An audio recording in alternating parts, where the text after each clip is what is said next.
We've got some breaking news here on CBS Sports HQ regarding the World Cup. So Germany win, but lose.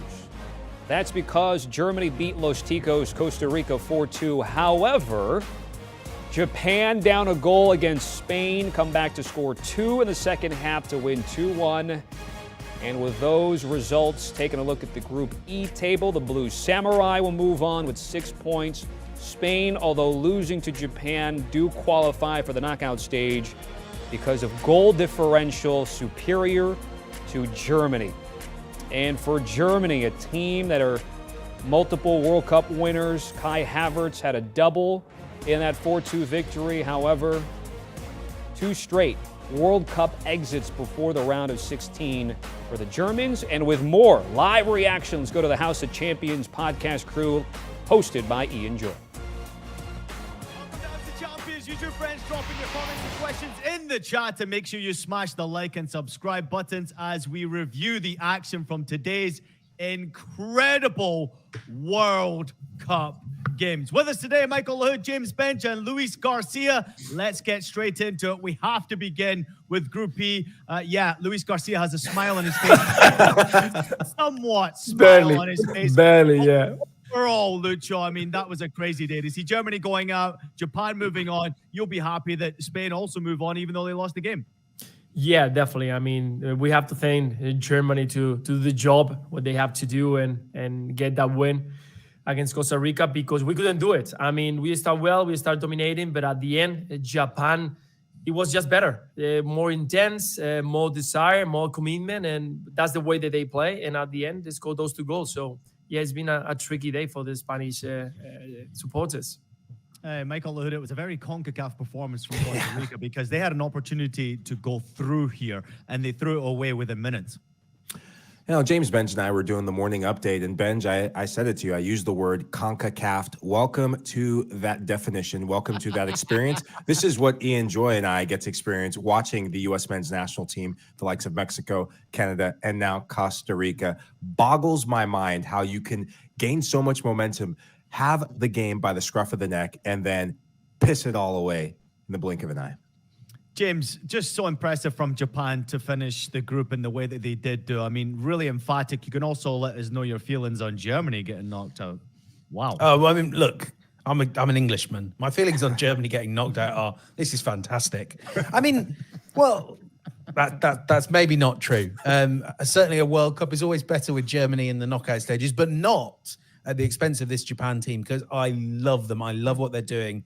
Hajime Moriyasu, the coach that's just sort of decided, like, actually, you don't need to bother playing in the first half. We'll just win it in the second half. It was phenomenal. The energy they brought, you know, those Spanish players, Unai Simon, they looked so comfortable even when the pressure came before. But then Japan ratcheted it up 5-6 levels. And for 5 minutes, Spain had no answer. And we were talking about this before we came on air, the quality of their defense when holding a lead, Japan, this is some top level stuff, and I think we're looking at a team that can at least win another round, and we'll be hanging around a little while longer yet. Although I think it might be Brazil after that, but I think they can get past Croatia, that's for sure.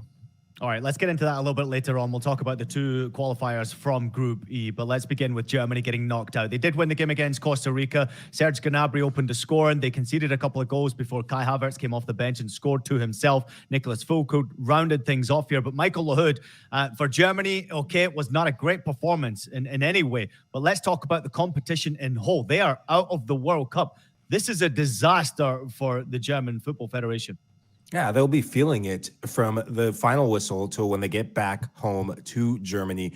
Hansi Flick was supposed to come in and right the wrongs of 2018. Now they look back in the mirror and think, holy crap, Auf Wiedersehen, Germany. Is it Auf Wiedersehen? Auf Wiedersehen, yeah, Auf Wiedersehen. Thank you very much. What I don't understand is if you're Hansi Flick, Kai Havertz, Füllkrug, how do you not play these players? How do you not start the likes of a Nicholas Füllkrug? 10 goals in the German Bundesliga. Thomas Müller, not the guy. I think it's an over-reliance, over-trust on some of the old heads. And this is a German team, too little, too late. I look in that first game, that second goal against Japan, that was the difference. The game against Spain was always going to be a tight one, but they left it on the table against the Japanese. And here they are. They left it on the table, going into this third game, and it cost them at the end of the day. I don't think they were deserving to go in the next round. And hey, congratulations to Japan and congratulations to Spain. No, definitely, Mike. I think that they woke up too late. They thought that they will be enough just to play against Spain. They were going to do well. We're going to get the result. We do the result. Today was about just time to see that Germany was going to score. You could see. I mean, I'm still Musiala, oh, what a player. I mean, I enjoy so much watching him play, getting that such a young age, all that it was needed for the game. He was asking the ball in every way. He was trying to be players, shooting, not even looking around, like saying, listen, guys, I'm going to do the job today, all on my own. And it was so impressive. And at the end, you could see that it was so many chances, so many options. The replacement, they work. Havertz, I think, was very good in the last 20 minutes, scoring those goals, and also at the end of Fulker. But for me, it's just that first game. You cannot let everything happen into the last one. Get the first one and then see what happened. So it was all about that. And now they're out, and definitely I'm with James. I don't like to see a World Cup without Germany. They're always competitive. They're always a team that you enjoy when they arrive those rounds. And now we are going to see a different style that I think is also very good for the rest of the countries. See Japan getting involved in this competition this way, first on the group with Spain and Germany. I think just fantastic for football. Mm-hmm. Kind of want to take everyone back, and I know, Lucho, you weren't on the pod this time, so you'll get to enjoy this fresh, whereas these guys are listening to something I've said before. But as I was saying in our preview pod before the tournament, what Logan Roy would say to Germany, you're just not a killer. I don't know how that has happened, because it's, I know some of this is engaging in stereotypes, but we always thought of German teams as, even when they weren't the most talented, there was a mentality there that meant they would get the result. This Germany team is, to me, almost the polar opposite. The talent is there. We saw it in the second half against Spain, where they responded really well. We saw it before Japan equalized. I haven't seen the Costa Rica game, but it seems like we saw it there as well. But in the big moments, they make things harder for themselves. Take it, Euro 2020 as well, that Thomas Muller miss. It's become the stage where this group of German players, I wouldn't trust them in a big game.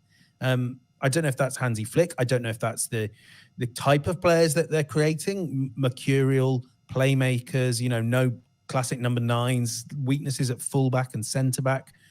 I don't know if that's kind of translates into a mentality thing, but whatever it is, I think that's what the DFB have to look at over the next 2 years, because the talent's there, but they're about to host the Euros, and I don't know if they'd be able to cope with that pressure. Listen, that's a great comment, James. You talk about the mentality, and it's 100% spot on when it comes to Germany. Also with the physicality, also with the talent when it comes to being killers out there on the pitch. There are a lot of talent there, sprinkled everywhere. And we enjoy watching Musiala today. Sometimes a bit selfish, but that's okay. He's a young boy. But outside of that, where is that killer instinct from the players that you should be relying on? Didn't see it from Serge Gnabry too much in this competition. Didn't see it from Leroy Sané in this competition. Saw absolutely nothing from Thomas Muller in this competition, which is a massive disappointment. But that's not the big point for me. The big point for me is the lack of quality when it comes to 11 players on the pitch. Normally, I'm used to seeing competition for places with Germany. This Germany doesn't have that. They don't have the competition in many positions. If you look at the centre-back position, you're having to bring in, obviously, Rudiger. We know he's one of the best defenders out there. Certainly aggressive, certainly can be a discipline issue, but he's still one of the best defenders out there. Who you got next to him? Niklas Süle, who's coming to the end of his career. He moved away from Bayern Munich because of the pressure, wants to be at Borussia Dortmund in cruise control in his career. You move then Joshua Kimmich to a right-back position. You bring in Raum into a left-back position. I know he made a move to Leipzig recently, but not the best left-back. The quality's just not there defensively. And then when you have a goalkeeper who makes a couple of errors in a big game like this, you will be punished. I think Germany will have to go back to the drawing board. Now, when I first moved over to Germany, to Hamburg, it was just after the 2002 World Cup, and obviously they were desperately disappointed. They then invested a ton of money in the youth product, and 2014 was the result of all that investment. Great stuff from the HOC guys. You can scan that QR code or go check them out on YouTube. Interesting of note, Japan 50-1 to win the whole thing with Spain. Even though they didn't win the group, they are among the betting favorites. Fourth shortest odds at 6-1. We have seen some upsets in this first ever Winter World Cup. The Mexicans are out, the Danes are out, the Belgians are out, and now the Germans are out of contention at the World Cup. Do you want a sports network that delivers everything that matters about the game? The highlights, the picks, the instant analysis, no yelling, no fake debates, no politics. Hit the subscribe button and never miss a moment.